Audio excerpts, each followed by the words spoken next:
Hello friend, welcome back again in TYBA class in the subject of International Trade Theory and Practice अर्थात तृतीय वर्ष कला वर्गाच्या विशेष विषय 4 आंतरराष्ट्रीय व्यापार सिद्धांत आणि व्यवहार या विषयाच्या व्याख्यानामध्ये मी प्राध्यापक डॉक्टर मनोज कुमार गायकवाड अर्थशास्त्र विभाग प्रमुख वसंतराव नाईक महाविद्यालय शहादा आणि इकॉनॉमिक्स अकॅडमीच्या वतीने आपलं मनापासून स्वागत करतो। मित्रो, मागच्या व्याख्यानामध्ये आपण विनिमय दर कसा निश्चित होतो या संदर्भातला सारांश रूपाने अभ्यास केला। आपण त्यामध्ये आकृतीसुद्धा बघितली। आकृतीमध्ये आपण परंपरागत मागणी वक्राचा पेक्षा आणि परंपरागत पुरवठा वक्रापेक्षा वेगळे किंवा विरुद्ध असे मागणी आणि पुरवठा वक्र पाहिले की ज्याचा विनिमय दराच्या बदलाचा विदेशी चलनाच्या किंवा डॉलरच्या मागणी पुरवठ्यावर कसा परिणाम होतो आणि बदललेला विनिमय दर हा स्थिर विनिमय दराकडे कसा शिफ्ट होतो किंवा त्याची जाण्याची प्रवृत्ती असते हे आपण बघितलं। आता आपण विनिमय दर आणखी कसा ठरू शकतो त्या संदर्भामध्ये प्राध्यापक गुस्टॉव कॅशल यांनी मांडलेल्या खरेदी शक्ती समता सिद्धांताचा अभ्यास करणार आहोत, ज्याला आपण पर्चेसिंग पॉवर पेअरिटी थेरी असंही म्हटलं जातं। हा सिद्धांत मांडण्याच्या पाठीमागे काही ऐतिहासिक पार्श्वभूमी आहे, ती सुद्धा आपल्याला लक्षात घ्यावी लागते। आपण बऱ्याचदा जगामध्ये 3 आर्थिक घटनांचा प्रामुख्याने उल्लेख करतो, ज्याचा जागतिक अर्थव्यवस्थेच्या उलथापालथीमध्ये आणि रिस्ट्रक्चरिंगमध्ये जागतिक अर्थव्यवस्थेच्या पुनर्निर्माणामध्ये महत्त्वाचा बदल किंवा महत्त्वाचा भूमिका आहे असं आपल्याला सांगता येते। ज्यामध्ये आपण पहिलं महायुद्ध, जागतिक महामंदी आणि दुसरं महायुद्ध या 3 घटनांचा उल्लेख करत असतो। तर त्याच पद्धतीने खरेदी शक्ती समता सिद्धांताचा जी मांडणी झाली ती पहिल्या महायुद्धाच्या काळामध्ये झालेली आपल्याला दिसून येते। पहिल्या महायुद्धापर्यंत आंतरराष्ट्रीय व्यापार घडून येण्यासाठी कोणत्या प्रकारच्या विनिमय पद्धतीचा वावर होता किंवा अस्तित्वात होती, तर त्या काळामध्ये जगातील बहुतेक देशांनी म्हणजे पहिल्या महायुद्धापर्यंत सुवर्णमान विनिमय पद्धतीचा वापर केला जात होता। परंतु हे सुवर्णमान विनिमय पद्धती आंतरराष्ट्रीय व्यापारात भाग घेणाऱ्या देशांच्या प्रामाणिकपणामध्ये गडबड झाल्यामुळे ही पद्धतीसुद्धा गडबडली आणि म्हणून आंतरराष्ट्रीय व्यापाराच्या या सुवर्ण विनिमय पद्धतीच्या सिद्धांताप्रमाणे आंतरराष्ट्रीय व्यापारात घडून न आल्यामुळे आंतरराष्ट्रीय व्यापार घडून येण्यासाठी सोन्याची जी आवश्यकता होती प्रत्येक देशाकडे, ती प्रत्येक देशाकडे मुबलक प्रमाणात सोनं नसल्यामुळे आंतरराष्ट्रीय व्यापारावर त्याचे वाईट परिणाम होऊ लागले आणि त्यामुळे सुवर्ण परिमाण पद्धतीचा त्याग करण्यात आला। काही उर्वरित देशांनी जागतिक महामंदीच्या काळात या पद्धतीचा त्याग केला।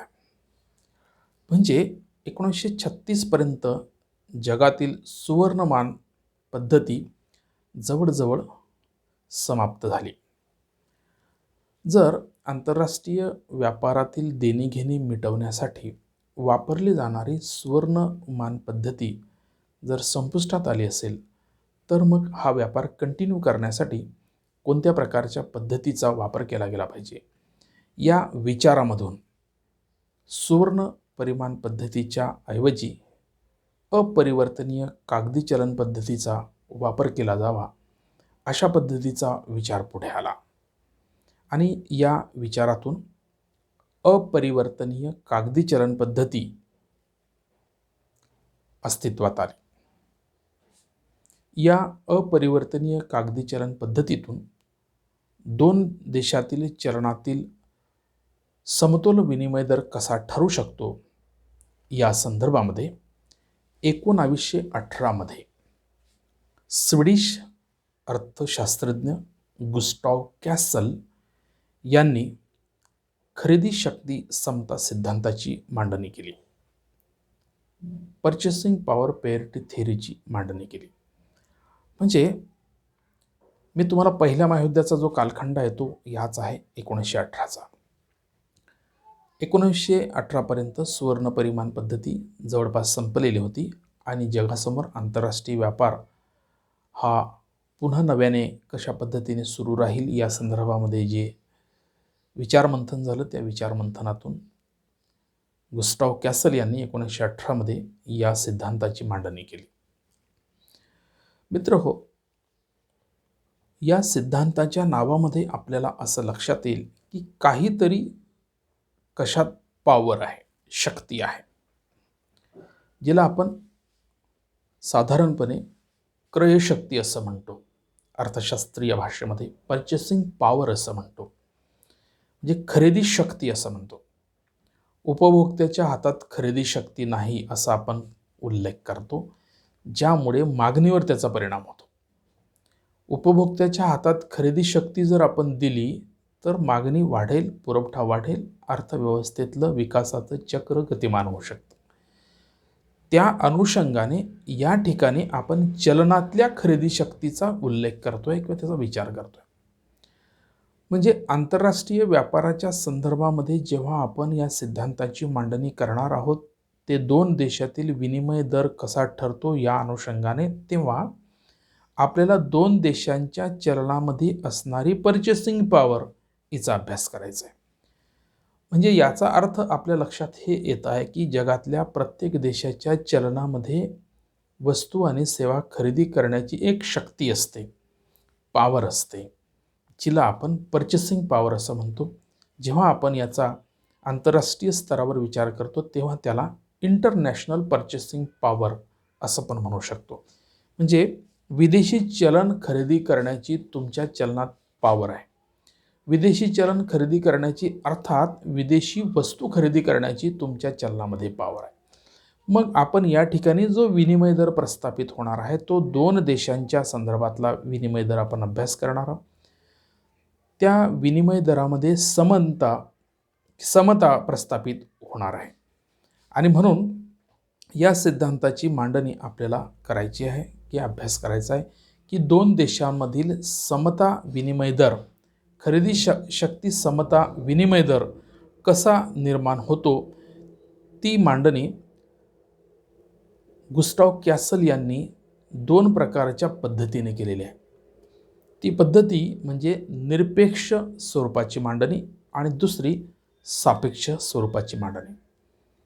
निरपेक्ष स्वरूपाच्या मांडणीमध्ये गुस्टाव कॅसल यांनी एक विशिष्ट वस्तू दोघं देशांमध्ये त्या वस्तूची किंमत स्थिर असते आणि दोन देशांच्या चलनाच्या खरेदी शक्तीमध्ये बदल झाला की विनिमय दरामध्ये कसे बदल होतात त्या वस्तूच्या खरेदीसाठी हे त्यांनी त्या मांडणीतून स्पष्ट केलं आहे. तर सापेक्ष स्वरूपाच्या मांडणीमध्ये निरपेक्ष स्वरूपाच्या मांडणीतल्या दोषांना दूर करून किंमत निर्देशांकाच्या आधारावर सापेक्ष स्वरूपाची मांडणी करून विनिमय दर कसा निश्चित होतो हे मांडण्याचा प्रयत्न केलेला आहे. म्हणून आपल्याला या दोन मांडणींच्या स्वरूपातून दोन देशातील चलनातील खरेदी शक्तीमध्ये समानता कशी निर्माण होते आणि त्याच्यातून विनिमय दर कसा निर्माण होतो, ज्या विनिमय दराचा वस्तूंच्या खरेदी विक्रीवर कसा परिणाम होतो हे आपल्याला या सिद्धांतातून अभ्यास करायचा आहे. मित्रहो, मी जसं तुम्हाला सांगितलं की खरेदी शक्ती समता सिद्धांतानुसार प्रत्येक देशाच्या चलनाच्या अंगी वस्तू व सेवा खरेदी करण्याची शक्ती असते. आंतरराष्ट्रीय पातळीवर दोन चलनांच्या खरेदी शक्ती समानतेतून समतोल विनिमय दर प्रस्थापित होत असतो. यातून एका देशाच्या चलनाच्या खरेदी शक्तीचा दुसऱ्या देशाच्या चलनाच्या खरेदी शक्तीत विनिमय केला जातो. अर्थात चलनाच्या आंतरराष्ट्रीय खरेदी शक्तीचा विनिमय केला जातो. सामान्यपणे विदेशी चलनाच्या अंगी खरेदी शक्ती असते आणि म्हणून विदेशी चलनाची मागणी केली जाते. पुन्हा आपल्याला सांगतो, विदेशी चलनाची मागणी का केली जाते? तर आपण मागच्या सिद्धांतामध्ये असं पाहिलं की आपल्याला विदेशी वस्तू आणि सेवांची किंमत अदा करावी लागते म्हणून. या ठिकाणी आपण नवीन वाक्य असं बघतोय की विदेशी चलन आपण का मागणी करतोय? तर विदेशी चलनामध्ये विशिष्ट प्रकारची खरेदी शक्ती असते. म्हणजे विदेशातली वस्तू विकत घ्यायची असेल आपल्याला, तर त्यासाठी आपल्याला त्या देशाचं चलन विकत घ्यावं लागतं. आणि ते चलन का विकत घ्यायचं आपल्याला? तर त्या चलनामध्ये ती वस्तू विकत घेण्याची शक्ती आहे, तिला आपण खरेदी शक्ती असं म्हणतो. आणि म्हणून त्या खरेदी शक्ती असल्यामुळे आपण त्या चलनाची मागणी करतोय. आणि म्हणून ती मागणी कशी केली जाते, त्याच्यातून विनिमय दर कसा प्रस्थापित होतो, त्यासाठी निरपेक्ष आणि सापेक्ष स्वरूपाची मांडणी गुस्टाव कॅसलने केलेली आहे. खरेदी शक्ती समता सिद्धांताच्या संदर्भामध्ये गुस्टाव कॅसलने सुद्धा आपलं मत व्यक्त केलं आहे आणि प्राध्यापक थॉम्स यांनी सुद्धा आपलं एक मत व्यक्त केलं आहे. काय आहे ते मत? ते आपण PPT-मध्ये दर्शवलेलं आहे. गुस्टाव कॅसल यांच्या मते जेव्हा देशात आर्थिक व्यवहारासाठी अपरिवर्तनीय कागदी चलन उपयोगात आणलं जाते, तेव्हा अशा देशात ठरणारा विनिमय दर हा दोन देशातील चलनाच्या खरेदी शक्ती समानतेबरोबर असतो. समतोल विनिमय दरात फार थोड्या प्रमाणात बदल होतात. हे बदल खरेदी शक्ती समानतेतून ठरलेल्या विनिमय दराच्या जवळपास असतात. विनिमय दर हा त्यांच्या चलनाच्या अंतर्गत खरेदी शक्तीच्या गुणाकारावर आधारित असतो. तर प्राध्यापक थॉम्स हे असं म्हणतात की विनिमय दरात अशा बिंदूंवर स्थिरावण्याची प्रवृत्ती आढळून येते की जो दोन चलनाच्या सापेक्ष खरेदी शक्तीची समानता दर्शवतो. त्या बिंदूला खरेदी शक्ती समता बिंदू असे म्हटलं जातं. म्हणजे जसं बाजारपेठेमध्ये आपण वस्तूंची खरेदी करताना मागणी आणि पुरवठा समतोल झाला की आपण त्या वस्तूची खरेदी करतो, म्हणजे त्या किमतीला उपभोक्ता वस्तू घेण्याला तयार असतो आणि विक्रेता वस्तू विकण्याला तयार असतो.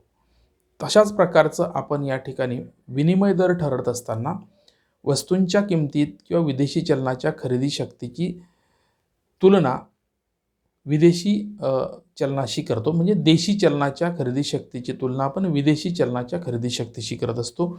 आणि या दोन खरेदी शक्तींमध्ये जी समानता तयार होते तिला आपण समान विनिमय दर किंवा विनिमय दरातील समानता असं म्हणतो. आणि हा एकदा विनिमय दर ठरला की तो तात्पुरत्या कारणाने बदलत असतो आणि पुन्हा तो ठरलेल्या विनिमय दराकडे येण्याची प्रवृत्ती असते. आता विनिमय दर ठरण्यासाठी विनिमय बँकांची पण भूमिका महत्त्वाची असते. जसं मी वारंवार तुम्हाला असं म्हटलं की इंटरनॅशनल मॉनिटरी फंड अशा प्रकारच्या विनिमय दराच्या ज्या किमती आहेत त्याने ठरवलेल्या आहेत किंवा त्या देशाने IMFकडे त्या सांगितलेल्या आहे की रुपयाची ही किंमत असणार आहे, डॉलरची ती किंमत असणार आहे. तोच प्रकार आपल्याला या ठिकाणी बघायचा आहे. म्हणून निरपेक्ष स्वरूपाची मांडणी आणि सापेक्ष स्वरूपाच्या मांडणीतून खरेदी शक्ती समता दर कसा निश्चित होत असतो हे आपल्याला उदाहरणाच्या माध्यमातून पाहता येऊ शकते. मित्रहो, एखादी वस्तू किंवा वस्तूंचा समूह निरपेक्ष स्वरूपाच्या मांडणीमध्ये आपण ही मांडणी कशा पद्धतीची आहे कॅसलने केलेली आहे. ती PPTमध्ये आपण दाखवलेली आहे. निरपेक्ष स्वरूपाच्या मांडणीचं एक समीकरण कॅसलने दिलेलं आहे, ते आपण PPTत मांडलेलं आहे. या समीकरणामध्ये विनिमय दर बरोबर A चलनाची संख्या भागिला B चलनाची एक मात्रा गुणिला B ची अंतर्गत खरेदी शक्ती भागिला A ची अंतर्गत खरेदी शक्ती. म्हणजे समीकरणातील उजवीकडील समीकरणामध्ये B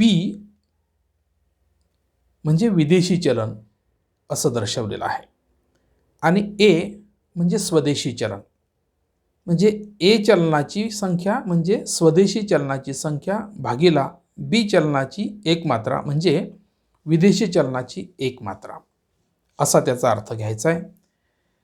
या समीकरणातून दोन चलनाच्या खरेदी शक्तीचे गुणोत्तर व्यक्त होते. उदाहरणार्थ, अमेरिकन एक चलन अमेरिकेचा $1 जेवढी अंतर्गत अमेरिकेच्या एका डॉलरमध्ये जेवढी त्याच्या देशांतर्गत खरेदी शक्ती आहे तेवढीच भारताच्या 8 रुपयामध्ये देशांतर्गत खरेदी शक्ती असेल आणि म्हणून हा विनिमय दर $1 बरोबर 8 रुपये असा ठरू शकतो. म्हणजेच याचं सविस्तर उदाहरण आपण घ्यायचं म्हटलं किंवा सविस्तर अशी मांडणी करायची म्हटली तर आपल्याला या समीकरणाच्या अनुषंगाने एक मांडणी करता येते. एखादी वस्तू किंवा वस्तूंचा समूह खरेदी करण्यासाठी स्वदेशी चलनाचे किती नग किंवा किती परिमाण किंवा किती मात्रा खर्च होतात आणि तीच वस्तू किंवा समूह खरेदी करण्यासाठी विदेशी चलनाचे किती परिमाण किंवा मात्रा खर्च होतात, यातून चलनाच्या खरेदी शक्ती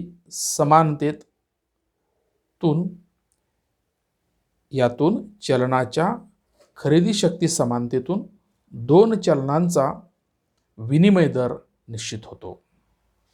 उदाहरणार्थ, एक घड्याळ खरेदीसाठी अमेरिकेमध्ये $100 लागतात, तर तीच घड्याळ भारतात खरेदी करायची असेल तर त्यासाठी $800 खर्च करावे लागतात.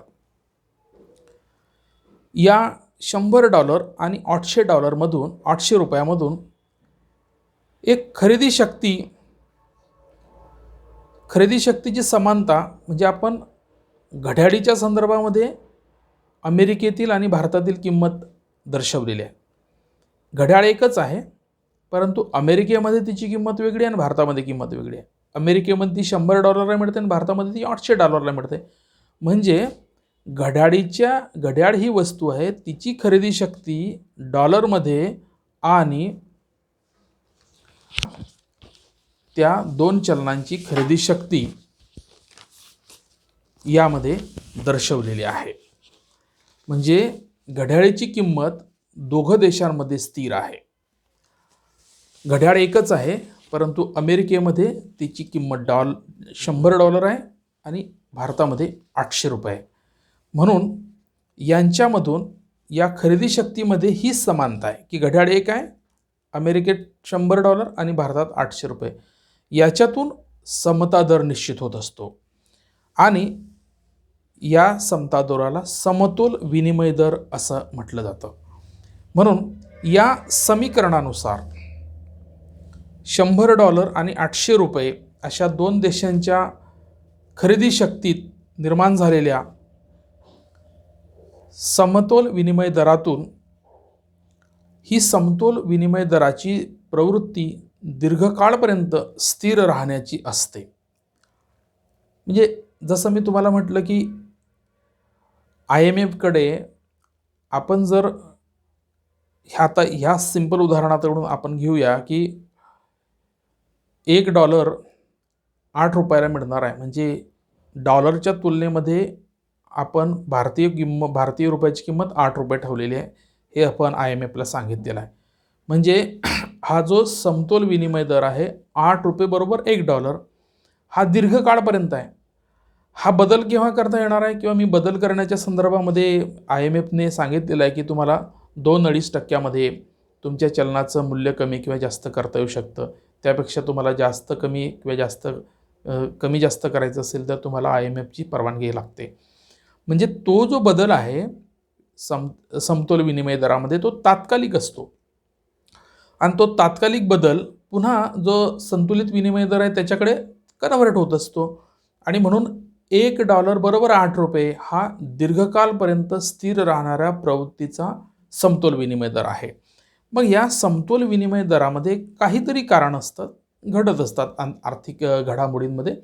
तर या समतोल विनिमय दरामध्ये जर चढ उतार झाले तर चढ उतार आपण 2 प्रकारचे घेणार आहोत की हा जो समतोल विनिमय दर आहे हा $1 बरोबर 8 रुपये आहे. आता याच्यामध्ये बदल झाला म्हणजे रुपयाची किंमत वाढली, आपण असं म्हणूया. $1 बरोबर 6 रुपये झाला. म्हणजे पूर्वी $1 बरोबर 8 रुपये होता, आता 6 रुपये झाला, म्हणजे आपली किंमत वाढली. हा एक बदल. आणि दुसरा बदल, रुपयाची किंमत कमी होते, म्हणजे $1 बरोबर 10 रुपये, म्हणजे पूर्वी 8 होते आता 10 झाले, म्हणजे जास्तीचे पैसे द्यावे लागतात डॉलर विकत घ्यायला. आधी आपल्याला कमी 6च रुपये द्यावे लागतात आणि $1 मिळतोय. अशी परिस्थिती भारतीय रुपयाच्या संदर्भामध्ये आपण अमेरिकन विनिमय दराबद्दल निश्चित करू शकतो. It is a temporary changes, याला आपण तात्पुरते बदल असं म्हणूया. तात्पुरता विनिमय दरातील बदल आहे हा कायमस्वरूपी राहणार आहे. आता हा कायमस्वरूपी का राहणार नाही? का $1 बरोबर 6 कायम राहणार नाही, का $1 बरोबर 10 राहणार नाही? तर त्याचं कारण असं आहे की हे जे विनिमय वस्तूंचे म्हणजे तुम्हाला चलन खरेदी करायचं असेल तर ते कुठून खरेदी करणार? तर ते खरेदी करण्यासाठी प्रत्येक देशाच्या मध्यवर्ती बँकेने एक चलन विनिमय बँक तयार केलेली असते. म्हणजे भारतामधले भारतीय रुपयाचं जर तुम्हाला विकत घ्यायचं असेल किंवा एखाद्या विदेशी निर्यातदाराला किंवा उद्योजकाला किंवा गुंतवणूकदाराला रुपया खरेदी करायचा असेल तर त्याला भारताच्या विनिमय बँकेकडे जावं लागेल. आणि भारतीय माणसाला जर डॉलर खरेदी करायचा असेल तर अमेरिकेच्या विनिमय बँकेकडे जावं लागेल. म्हणजे हे दर तिथे स्थिर आहे. बाजारातील स्तर हे बदललेले आहे. हा टेम्पररी बदल आहे, हा मार्केटेबल बदल आहे. परंतु IMFकडे जो स्थिर दर आहे किंवा मध्यवर्ती बँकेकडे जो स्थिर दर आहे की $1 बरोबर 8 रुपये, हा भारताच्या मध्यवर्ती बँकेकडे पण हा स्थिर दर आहे आणि अमेरिकेच्या विनिमय बँकेकडे सुद्धा तो स्थिर दर आहे $1 बरोबर 8 रुपये. म्हणजे तुम्ही जेव्हा विकत घ्यायला जाणार तेव्हा तुम्हाला त्याच दराने ते पैसे मिळणार आहे. म्हणजे बाजारामध्ये $1 बरोबर 6 रुपये झाला म्हणजे या दोघी विनिमय बँकांकडे त्या दरामध्ये बदल झाला असं होत नाही. $1 बरोबर 10 रुपये झाला म्हणजे बदल झाला असं होत नाही. म्हणून विनिमय बँका ॲटोमॅटिकली या चलनाच्या अतिरिक्त मागणीने किंवा अतिरिक्त डॉलरच्या मागणी किंवा रुपयाच्या मागणीतून ॲटोमॅटिकली हे दर स्थिर विनिमय दराकडे कन्व्हर्ट होत असतात. आणि म्हणून आपण घड्याळीच्या संदर्भातलं जे उदाहरण आहे की घड्याळीची किंमत नाही बदललेली आहे, फक्त बदल झाला आहे 2 देशांच्या चलनाच्या खरेदी शक्तीमध्ये झालेला आहे, म्हणजे विनिमय दरात बदल झालेला आहे. मग पहिला बदल आपण पाहतोय की $1 बरोबर 6 रुपये जर असा झाला असेल तर पूर्वी $1 घेण्यासाठी आपल्याला 8 रुपये द्यावे लागत होते, आता 6च रुपये द्यावे लागतात, म्हणजे 2 रुपये आपले वाचतात. तर त्याचा घड्याळीच्या खरेदी विक्रीवर कसा परिणाम होतो आणि त्याच्यातून विनिमय दरावर कसा परिणाम होतो ते आपल्याला पाहता येईल. म्हणजे $1 बरोबर 6 रुपये असा विनिमय दर ठरला तर या परिस्थितीमध्ये अमेरिकेत $100ला घड्याळ विकत घेऊन भारतामध्ये ते 800 रुपयाला विकलं जाईल. म्हणजे 6 रुपये जो विनिमय दर आहे त्या माध्यमातून आपल्याला रुपया आपल्यासाठी डॉलर स्वस्त झाला असल्यामुळे आपण काय करणार आहोत की डॉलर 6 रुपयात विकत घेऊ. डॉलर कुठून घेणार आहोत आपण? तर अमेरिकेच्या विनिमय बँकेकडनं. म्हणजे 6 रुपयामध्ये डॉलर मिळणार आहे. मग आपण काय करू की अमेरिकेतून आपण $100चं घड्याळ विकत घेऊ, म्हणजे $6 रुपयाला $100 मिळतील. ₹600 $100 मिळतील, मग आपण काय करू की अमेरिकेमध्ये जाऊ आणि $100 घड्याळ विकत घेऊ आणि भारतामध्ये ते ₹800 विकू. म्हणजे या व्यवहारामध्ये भारतीय व्यापाऱ्याला ₹200 फायदा होणार आहे. मग आता परत आपण जाऊ विनिमय बँकेकडे अमेरिकेतील घड्याळ विकत घ्यायला आणि भारतामध्ये ₹800 विकायला. म्हणजे ₹600 ला $100 घ्यायचे आणि घड्याळ विकत घ्यायचं आणि ₹800 भारतामध्ये विकायचं. हा व्यवहार सुरू राहील. हा व्यवहार कुठपर्यंत सुरू राहील?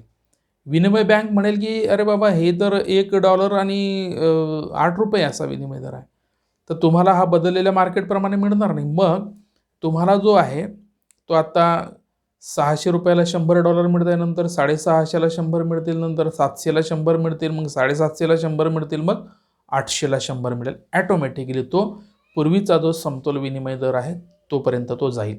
म्हणजे अशा रीतीने सुरुवातीच्या काळामध्ये भारतीय व्यापाऱ्याला ₹200 फायदा मिळतो, मग ₹150 मिळणार, मग ₹100 मिळणार, मग ₹50 मिळणार, मग तो फायदा नाहीसा होणार आहे.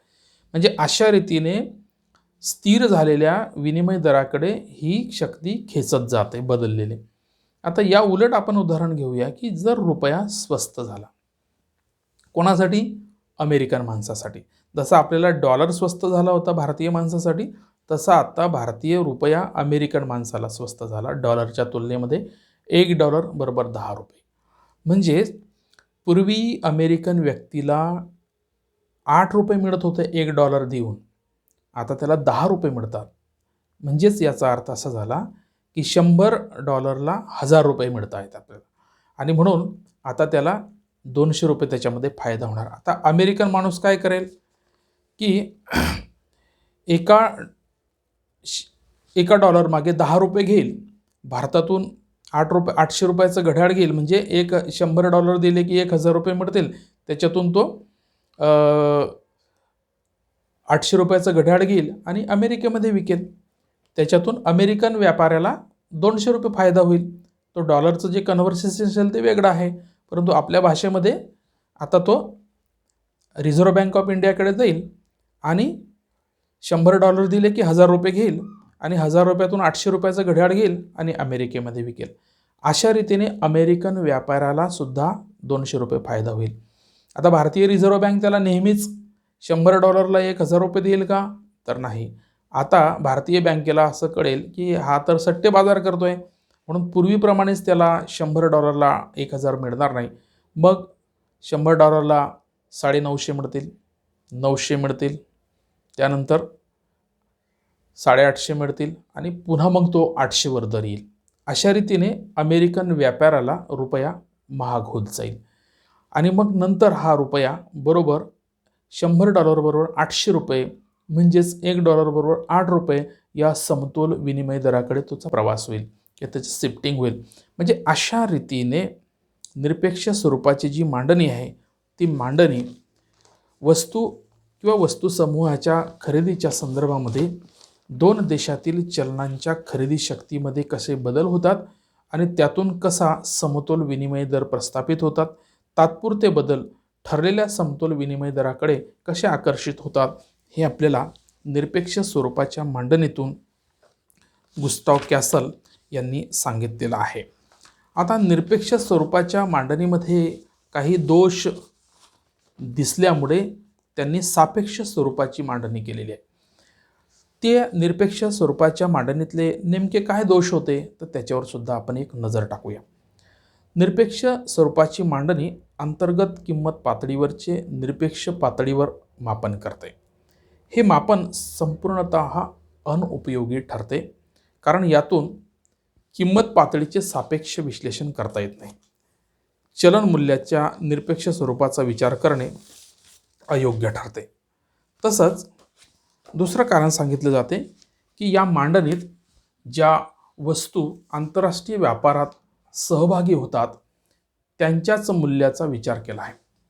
देशात उत्पादित होणाऱ्या सर्वच वस्तू व्यापारात सहभागी होत नाही, त्यामुळे चलनाच्या खरेदी शक्तीची संकल्पना स्पष्ट करता येत नाही. त्यानंतर निरपेक्ष स्वरूपाच्या मांडणीत वाहतूक खर्चाकडे दुर्लक्ष करण्यात आलेलं आहे.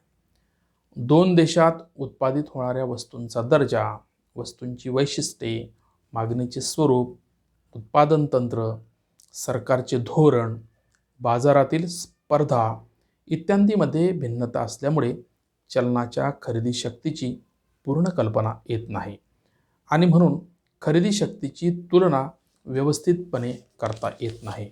म्हणून निरपेक्ष स्वरूपातील मांडणीच्या उणिवा लक्षात घेऊन प्राध्यापक गुस्टाव कॅसल यांनी सापेक्ष स्वरूपाच्या मांडणीची किंवा सापेक्ष स्वरूपाची सुद्धा मांडणी केलेली आहे, ज्याच्या माध्यमातून विनिमय दर कशा पद्धतीने ठरतो हे आपल्याला त्यांनी दाखवलेलं आहे.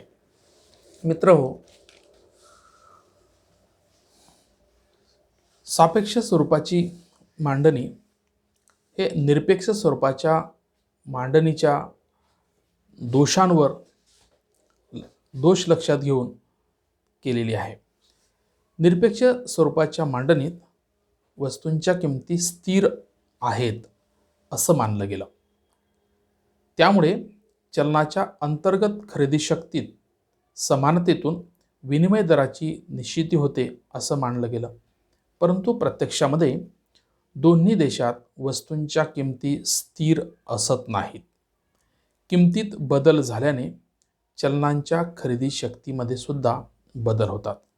त्यामुळे खरेदी शक्ती गुणोत्तर बदलत जाते आणि त्यामुळे विनिमय दराच्या समतोल दरात बदल होत असतो. वस्तूंच्या किमतीत होणारे बदल मोजण्यासाठी गुस्टाव कॅसल यांनी किंमत निर्देशांकांचा वापर केला आहे आणि त्यातून खरेदी शक्ती समता सिद्धांताची सापेक्ष स्वरूपाची मांडणी केली आहे. या मांडणीमध्ये आधीच्या वर्षाचा मूळ विनिमय दर आहे असे गृहीत मानलेले आहे. म्हणजे आधीचं जे वर्ष असतं तोच मूळ विनिमय दर आहे. त्या मूळ विनिमय दराच्या आधारावर सापेक्ष स्वरूपाची मांडणी केली आहे. या गृहीतामुळे दोन देशांच्या चलनाच्या अंतर्गत खरेदी शक्तीत होणाऱ्या बदलांच्या आधाराने समतोल विनिमय दरात कसे बदल होतात हे सापेक्ष स्वरूपाच्या मांडणीतून त्यांनी आपल्याला दाखवलेलं आहे. मित्रहो, सापेक्ष स्वरूपाची मांडणी सुद्धा त्यांनी एका समीकरणाच्या माध्यमातून यामध्ये दिलेली आहे. ते समीकरण आपण PPT दाखवलेलं आहे. त्यांनी ज्या पद्धतीने आधार वर्ष किंवा मागील वर्षाचा विनिमय दर हा मूळ विनिमय दर गृहीत धरलेला आहे, त्या पद्धतीने विनिमय दर बरोबर मूळ विनिमय दर गुणिला विदेशी किंमत निर्देशांक चालू काळातील भागिला विदेशी किंमत निर्देशांक आधार काळातील गुणिला देशांतर्गत किंमत निर्देशांक आधार काळातील भागिला देशांतर्गत किंमत निर्देशांक चालू काळातील अशा समीकरणाच्या माध्यमातून हा विनिमय दर कसा ठरतो हे त्यांनी पुढील प्रमाणे आधार वर्ष आणि मूळ वर्ष किंवा बदललेला किमतीच्या निर्देशांकानुसार याची मांडणी केलेली आहे. समजा 2001चा आधार वर्षात मूळचा विनिमय दर 1 रुपयाबरोबर 20 सेंट आहे आणि या वर्षातील दोन देशांचा किंमत निर्देशांक 100 आहे. म्हणजे दोघं देशांमधला किंमत निर्देशांक 100 मानलेला आहे. असे गृहीत धरून 2005च्या चालू वर्षाच्या काळात अमेरिकेतील किंमत निर्देशांकात 150 पर्यंत वाढ झाली आणि भारताच्या किंमत निर्देशांकात 300 पर्यंत वाढ झाली. अशा स्थितीत समतोल विनिमय दरात बदल होतील. हे बदल मोजण्यासाठी या सूत्रामध्ये खालीलप्रमाणे आपण किमती टाकलेल्या आहे. विनिमय दर चालू काळ बरोबर 1 रुपयाबरोबर 20 सेंट गुणिला 150 भागिला 100 गुणिला 100 भागिला 300 बरोबर 10 सेंट. म्हणजेच चालू काळातील विनिमय दर जो आहे तो 1 रुपया बरोबर 10 सेंट असा प्रस्थापित होईल. अशा रीतीने या सूत्रानुसार किमती आपण या सूत्रामध्ये टाकल्या की आपल्याला सापेक्ष स्वरूपाच्या मांडणीतून विनिमय दरातील बदल खरेदी शक्ती समता सिद्धांताच्या माध्यमातून कसे होतात हे आपल्याला या समीकरणामधून पाहायला मिळतील. या उदाहरणावरून असं स्पष्ट होते की चालू वर्षाच्या काळात विदेशातील किंमत निर्देशांकापेक्षा देशांतर्गत किंमत निर्देशांकात दुप्पट वाढ झाल्यास विनिमय दरामध्ये घट होते. यात विदेशी चलनाचे मूल्य वाढते आणि स्वदेशी चलनाचे मूल्य कमी होते. दोन्ही देशातील किंमत निर्देशांकात सारखीच वाढ झाली तर विनिमय दरात बदल होणार नाही आणि दोन्ही देशांच्या चलनाचे मूल्य स्थिर राहील. याउलट विदेशातील किंमत निर्देशांकांपेक्षा देशांतर्गत किंमत निर्देशांकातील वाढ कमी असेल तर विदेशी चलनाचे मूल्य कमी होते आणि स्वदेशी चलनाचे मूल्य वाढते, म्हणजेच खरेदी शक्तीमध्ये वाढ होते. अशा रीतीने गुस्टाव कॅसल यांनी खरेदी शक्ती समता सिद्धांताची मांडणी निरपेक्ष स्वरूपामध्ये आणि सापेक्ष स्वरूपामध्ये केलेली आहे असं आपल्याला दिसून येईल. या सिद्धांतावर अनेक प्रकारच्या टीकासुद्धा करण्यात आलेल्या आहे. त्या टीकांचं आपण फक्त मुद्द्यांच्या स्वरूपामध्ये उल्लेख करणार आहोत. या टीकांमध्ये टीकाकारांनी अशा टीका केल्या ज्यामध्ये केवळ किंमत पातळीत बदलांच्या आधाराने विनिमय दर निश्चित होत नाही असं म्हटलेलं आहे. कारण विदेशी चलनाची मागणी आणि पुरवठा, वस्तू मागणीतील बदल, जकात धोरणाचा परिणाम, आंतरराष्ट्रीय आर्थिक संबंधातील बदल इत्यादींचा अनुभवावर होत असतो.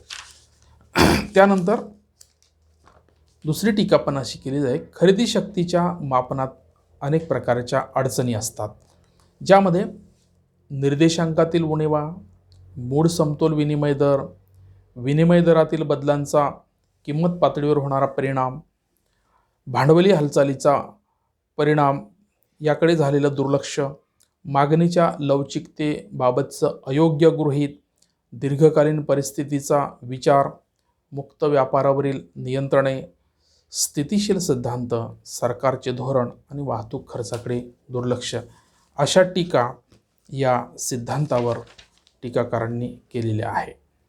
असं जरी असलं तरी गुस्टाव कॅसलच्या सिद्धांताचं महत्त्व हे कमी होत नाही. कारण या सिद्धांताने देशाच्या सरकारला चलनविषयक धोरण ठरवण्यास फार मोलाची मदत केलेली आहे.